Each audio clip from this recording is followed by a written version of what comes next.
የፌዴራል መንግስት ለጦርነቱ ሙሉ ዝግጅት አድርጌያለሁ ሲል አስደንጋጭ መረጃ ሰጠ። የጠቅላይ ኃይሎች ጠቅላይ ኤታማዦር ሹም ወታደራዊ አማካሪና የትኩስ አመራር ኃላፊ ጀነራል አለምሸት ደግፌ ህወሓት ከሀገር ውስጥና የውጭ ኃይሎች ለጦርነት ዝግጅት እያደረገ መሆኑን ገልጸዋል። ስለዚህ መረጃ በትንታኔ እናየዋለን። ከምስራቅ ወለጋ ተፈናቅለው በመጠለያ ጣቢያ የሚገኙ ተፈናቃዮች ወደ ቦታቸው አልተመለሱም በሚል መሬታቸው ለሚሊሻ መስጠት መጀመሩን ምንጮች ለጣቢያችን ገልጸዋል። በአማራ ክልል በተለያዩ ስፍራዎች አሁንም ድረስ ከፍተኛ ወታደራዊ ዘመቻዎችና መፋጠጦች እየተካሄዱ ይገኛሉ። በሌላ በኩል ደግሞ የትግራይ መከላከያ ኃይል ቲዲኤፍ ከፍተኛ አዛዦች የቀጠናውን የኃይል ሚዛን አሰላለፍ በተመለከተ ጥልቅ ትንታኔና ማስጠንቀቂያ ሰጥተዋል። ከፍተኛ አዛዥ የሆኑት ጀነራል ዮሐንስ ወልደ ጊዮርጊስ ጆን መዲድ እና ሌተናል ጀነራል ጻድቃን ገብረትንሳኤ ባደረጉት ንግግር የትግራይ ሰራዊት ተጋድሎ በአፍሪካ ቀንድ ያለውን ጂኦፖለቲካዊ አሰላለፍ ሙሉ በሙሉ እንደገለበጠው አብራርተዋል። እሱም ወደ እናንተ እናደርሳለን። ላለፉት ረዥም ዓመታት በስራ ላይ የቆየው ራዲዮ ጣቢያ ፈቃዱ ሊሰረዝ መሆኑን ምንጮች አመለከቱ። ለጣቢያው መዘጋት ምክንያት የሆነው ተወዳጁ ቴዲ አፍሮ ያወጣውን ዘፈን በመጋበዙ እንደሆነ ተነግሯል። ክቡራና ክቡራት የኤኤንኤን ቤተሰቦች በቆይታችን እነዚህና ሌሎችም ሀገር አቀፍና ቀጠናዊ መረጃዎችን በዝርዝር እናቀርባለን። ለቤቱ አዲስ የሆናችሁ ውድ ወዳጆቻችን ላይክ፣ ሼር እና ሳብስክራይብ በማድረግ የደወል ምልክቷን በማብራት የቤቱ አባል ትሆኑ ዘንድ በአክብሮት እንጋብዛለን። አሁን ወደ ዝርዝር ዘገባዎች እናልፋለን። አብራችሁን ቆዩ።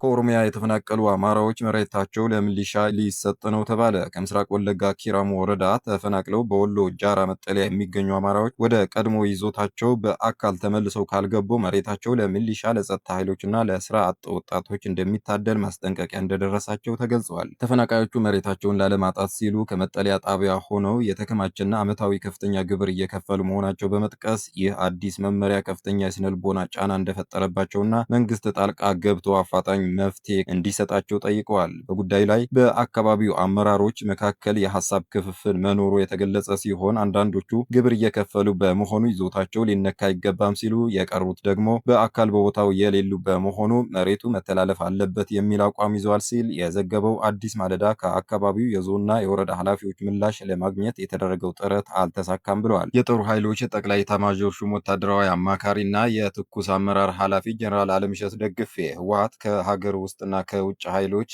ለጦርነት ዝግጅት እያደረገ መሆኑን ገልጸዋል። ጀነራሉ ዛሬ በተካሄደው ዓመታዊ የብሔራዊ ደህንነት ኮንፈረንስ ላይ ባደረጉት ንግግር ህወሓት አሁንም የትግራይን ወጣቶች ወደ አዲስ ጦርነት ለመማገድ ዝግጅት እያደረገ ነው ብለዋል። ህወሓት በአሁኑ ወቅት በህዝብ ላይ የግዳጅ ወታደራዊ መልመላ እያካሄደ እንደሚገኝና ልክ ከ5 ዓመት በፊት ያደርገው እንደነበረው ሁሉ ዳግመኛ እየፎከረ መሆኑን ገልጸዋል። የቀድሞው የጦርነት ጠባሳ ሳይበቃው አሁንም የትግራይን ወጣቶች ወደ ጦርነት ለመማገድ እየተዘጋጀ መሆኑን የገለጹት ጀነራሉ ለዚህም ከሀገር ውስጥና የውጭ ጸረ ሰላም ኃይሎች ጋር ችግር ለመፍጠር በዝግጅት ላይ መሆኑን ተናግረዋል። በአማራ ክልል በተለያዩ ስፍራዎች አሁንም ድረስ ከፍተኛ ወታደራዊ ዘመቻዎችና መፋጠቶች እየተካሄዱ ይገኛሉ።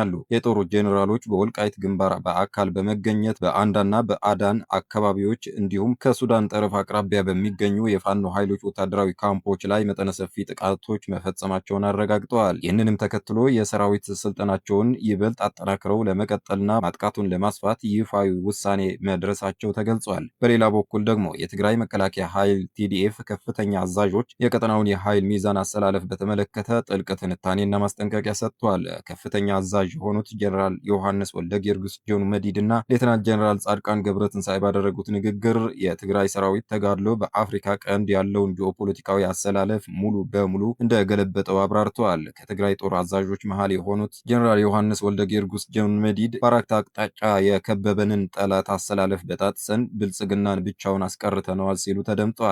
ትላንት ተባብረው የዘመቱብን ኃይሎችን በቀጠናው አዲስ አሰላለፍ ፈጥረናን የሚሉት የጦር አዛዡ አልተቋጨም ያሉትን ህልውና ለማረጋገጥ እየተዘጋጀን ነው ብለዋል። ጠላቶቻችን ብዙ ነገር እያሰቡ ነው፣ ብዙ ነገር ደግሞ ይፈርስባቸዋል ሲሉ አክለዋል። ብልጽግና በሰኔ 15 በቶጎጋ የፈጸመውን አሳዛኝ ጭፍጨፋ ያስታወሱት አዛዦቹ ትግራይን ለማጥፋት የተቃጣውን ዘመቻ መከተናል ብለዋል። ይሁን እንጂ ጀነራል ጻድቃን ቀን እጅግ አስደንጋጭ ስጋታቸውን ሲገልጹ ጽንፈኛ ያሏቸው የፋኖ የኤርትራ የሱዳንና ሌሎች ኃይሎች ጥምረት ፈጥረው የፌዴራል መንግስቱን ወይም የአብይ አህመድን አስተዳደር በኃይል ገልብጠው ከተቆጣጠሩ ትግራይ ቀጣይ የኤርትራው ፕሬዝዳንት ኢሳያስ አፈወርቅ መጫወቻ ትሆናለች ሲሉ አስጠንቅቋል። ይህም በትግራይ ህዝብ ላይ ሌላ ዙር የህልውና አደጋ ሊደቅን እንደሚችል አመላክተዋል። አማራ ባንክን ለማሻሻጥ በ36 ሚሊዮን ብር ተደልሏል ተባለ። ባንኩ በግርማቸው ወርቅነህ የተባለ ነጋዴ የአማራ ባንክ የቦርድ ሰብሳቢ የእህቱ ባል እንደተደለለና የቦርድ ሰብሳቢ በራሱ የማይወስን በሁለት ሰዎች የሚዘወር መሆኑን ምንጮች ገልጸዋል። ገንዘብ ካየ እናቱን የሚሸጥ ከሱ ጋር ያልገጠመን ሰው ስም ለማቆሸሽ የማይደክመው የተባለለት ነጋዴው ግርማቸው ወርቅነህ የአማራ ባንክን ያክል እንዲህ አይነት ደላላ ሲጫወትበት ማየት ያሳዝናል ይላሉ ምንጮቹ።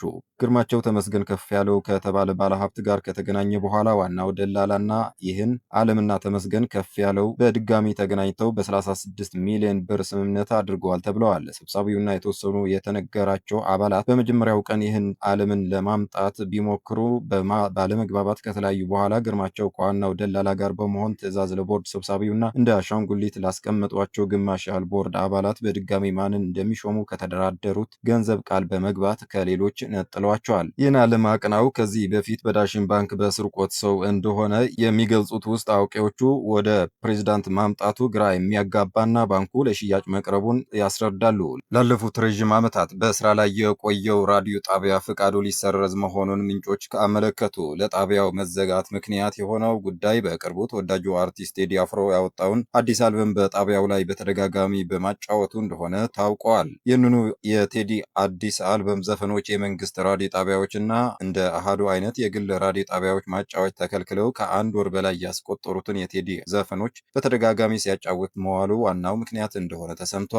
በተወዳጁ አርቲስት ዮሴፍ ገብሬ ጆሲ የተመሰረተውና ላለፉት 5 ዓመታት በስራ ላይ የቆየው ጄኤፍኤም 106.7 ራዲዮ ጣቢያ የተመረጡ ሙዚቃዎችን ቀኑን ሙሉ ስለሚያቀርብ ከሌሎች ሬዲዮ ጣቢያዎች በተሻለ ሁኔታ የማስታወቂያ ፍሰት እንዳለው የሚታወቅ ነው። ብሮድካስት ባለስልጣን በተባለው መስሪያ ቤት ለእግዱ እንደ ምክንያት የተነገረው ቋሚ ፕሮግራሞቹን ሳይጀምር ለዓመታት ቀኑን ሙሉ ሙዚቃ ብቻ ማቅረቡን እንደ ምክንያት የተጠቀሰ ሲሆን ጣቢያው የመዝናኛ ስለሆነ ከዜና ውጭ ለአድማጮቹ ሙዚቃ እየጋበዘ እንደሆነ ገልጾ ጆሲ ቢከራከርም ተቀባይነት አለማግኘቱ ታውቋል።